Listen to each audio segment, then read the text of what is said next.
People often imagine music legends spending their final years in massive Beverly Hills mansions, surrounded by security guards, luxury cars, and endless Hollywood glamour.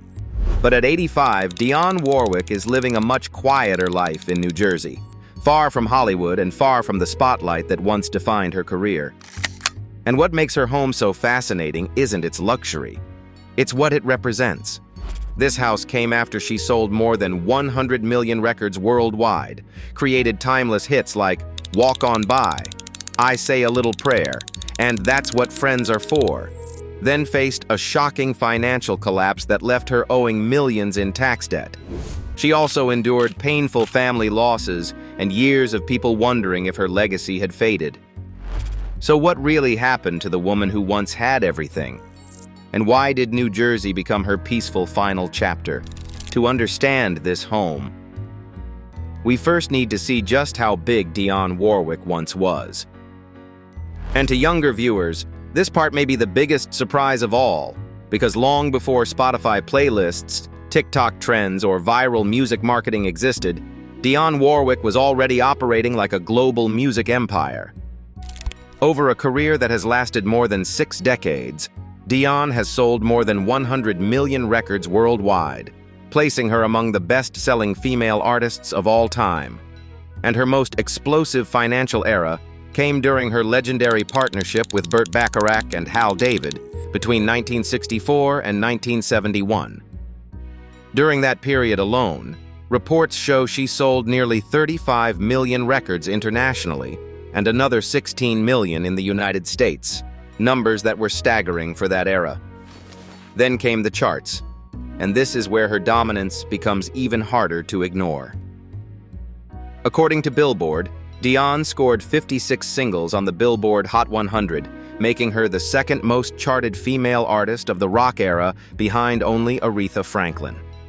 She landed 12 top 10 hits, over 75 charted songs across major Billboard rankings, and nearly 20 top 40 hits between 1962 and 1970 alone. And unlike artists today who often rely heavily on streaming payouts, stars in Dionne's era made serious money on the road. Touring became one of her biggest income engines. She toured early with Sam Cooke and promoter Henry Wynn before building her own solo touring empire.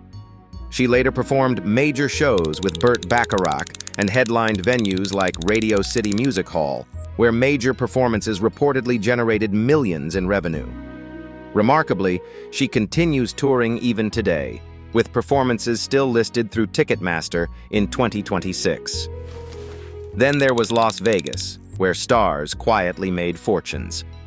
Dionne became a longtime Vegas headliner, performing at legendary venues like Sands Hotel and Casino in 1969, followed by appearances at Caesars Palace, Bally's Las Vegas, her 2019 residency at Jubilee Theater, and a 2022 residency at Sterling Club. These performances created steady income while also boosting album sales. Television expanded her empire even further. In 1969, CBS aired the Dionne Warwick Chevy Special, featuring Burt Bacharach and Glen Campbell. Frequent appearances on The Ed Sullivan Show and the Glen Campbell Good Time Hour helped introduce her to millions of households across America. And the money still hasn't completely stopped. Her catalog continues generating royalties through licensing and sampling, including Doja Cat's Paint the Town Red, which sampled Walk On By. In recent legal filings, Dionne even pushed back against Artists' Rights Enforcement Corporation over unpaid royalty disputes, proof that her catalog remains valuable decades later. And at the center of all of it was her partnership with Bacharach and David, a hit-making machine that produced classics like Walk On By, I Say a Little Prayer, Alfie, and Do You Know the Way to San Jose? It became one of the most successful artist-songwriter partnerships in music history.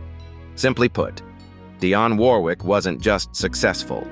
She helped create the blueprint for modern crossover female superstardom. But as many celebrities have learned the hard way, making millions doesn't always mean keeping millions. And for Dionne Warwick, the downfall didn't come from the kind of scandals that usually destroy celebrity reputations. There were no tabloid affairs, no drug addiction headlines, no explosive Hollywood feuds. Instead, the crisis that nearly reshaped her entire legacy was far quieter and far more shocking.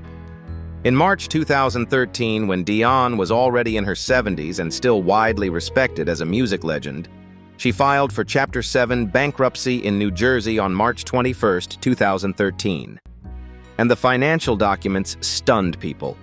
According to court filings, Dionne reported having only about $25,500 in total assets, including clothing, furniture, and just $1,000 in cash. That alone sounded unbelievable for someone who had sold more than 100 million records. But what shocked people even more was the debt. Her total liabilities reportedly reached $10.7 million. That included nearly $7 million owed to the IRS tied to tax years between 1991 to 1999 and 2007, more than $3 million owed to California business tax authorities, roughly $500,000 in debt tied to attorneys and business managers. The headlines exploded almost instantly. CNN ran the headline, "Dionne Warwick, down to $1,000 cash, files for bankruptcy." Reuters reported, "Singer Dionne Warwick files for bankruptcy in New Jersey." And Associated Press also published breaking coverage detailing her nearly $10 million tax debt. And this is where the story becomes even more surprising. There were no reports of reckless spending on yachts, private jets, or outrageous mansion purchases. That narrative simply didn't exist. In fact, her publicist publicly said the issue stemmed from negligent and gross financial mismanagement that happened between the late 1980s and mid-1990s. Tax filings were reportedly mishandled, obligations weren't properly resolved, and penalties continued to grow for years. Dionne reportedly tried to negotiate repayment plans with the IRS, but those efforts failed. Interest and penalties kept stacking up. Even after filing bankruptcy, the legal battle continued for years, including a separate IRS-related case involving nearly $7 million that was ultimately dismissed in 2019. And that may be the most painful lesson in this chapter. Dionne Warwick became another example of what happened to many artists from the pre-digital era. People who built massive fortunes but often lacked strong financial teams, trusted the wrong people, and didn't always have full control over their royalties and business decisions. She survived the headlines, but as painful as losing millions was, an even deeper heartbreak was waiting inside her own family. To the public, Dionne Warwick came from what many people viewed as music royalty, a family whose influence stretched across gospel, soul, and pop music for generations. From the outside, the Drinkard Houston family looked almost untouchable. They produced extraordinary talent, legendary voices, and generations of success. But behind that legacy came unimaginable personal loss. One of the deepest heartbreaks in Dionne's life was losing Whitney Houston, someone she often described not just as family, but as the little girl I never had. Dionne watched Whitney grow from a gifted young girl into one of the biggest voices the world had ever seen. Their relationship remained deeply personal, even as both became global stars. And what makes Whitney's loss even more heartbreaking is what happened just hours before her death in 2012. Whitney personally called Dionne and excitedly invited her to attend Clive Davis's pre-Grammy party. Hours later, Whitney was gone. Dionne later reflected on that final conversation with visible pain. Then there was Cissy Houston, Whitney's mother and Dionne's beloved aunt, though Dionne often spoke about her more like an older sister. They performed together in the legendary The Drinkard Singers, and later shared deep family ties through music. When Cissy passed away, Dionne shared a deeply emotional message on X that revealed both her grief and faith. "I'm so deeply saddened, however, knowing that my Aunt Cissy died peacefully, and that she is in a much better place, is a consolation and comfort to me." And before both of those losses came another devastating goodbye, her sister, Dionne Warwick. The two sang together from childhood in gospel groups and shared dreams long before fame arrived. Dee Dee later built her own respected soul and R&B career during the 1960s. But after years of declining health following a stroke, she passed away in 2008 at a nursing facility in Essex County, New Jersey. Dionne remained by her side until the very end. And that may be the hidden tragedy of legendary families. The public sees awards, they see glamorous photos and call them music royalty. But Dionne watched the people she loved most disappear one by one, leaving behind a silence no award could ever fill. When asked about her family's extraordinary musical legacy spanning generations, Dionne gave a simple answer that said everything. It was just preordained. And after so much loss, New Jersey no longer felt like just her home state. It began to feel like sanctuary. And when you really look at how Dionne Warwick lives today, that idea of sanctuary feels incredibly accurate. Because this is not the kind of home most people expect from someone who spent decades at the top of the music industry. There are no towering gates built for attention, no fleet of exotic cars parked outside, no massive celebrity compound designed to scream wealth. And that's exactly why this home tells such an honest story. At 85, Dionne has chosen simplicity over spectacle. And in many ways, that decision reflects who she has always been beneath the fame. While many celebrities spend their later years moving deeper into Hollywood luxury, Dionne stayed close to her roots in New Jersey, the same place where her family's gospel legacy first began long before global fame arrived. Her current property offers something many wealthy celebrities spend millions trying to create: true privacy. Located just outside town on nearly 10 acres of heavily wooded land, the property provides a rare combination of space, quiet, and natural beauty that's difficult to find in New Jersey. According to the property listing, the home sits far away from the main road, creating a peaceful, hidden atmosphere while still remaining only minutes from the center of town.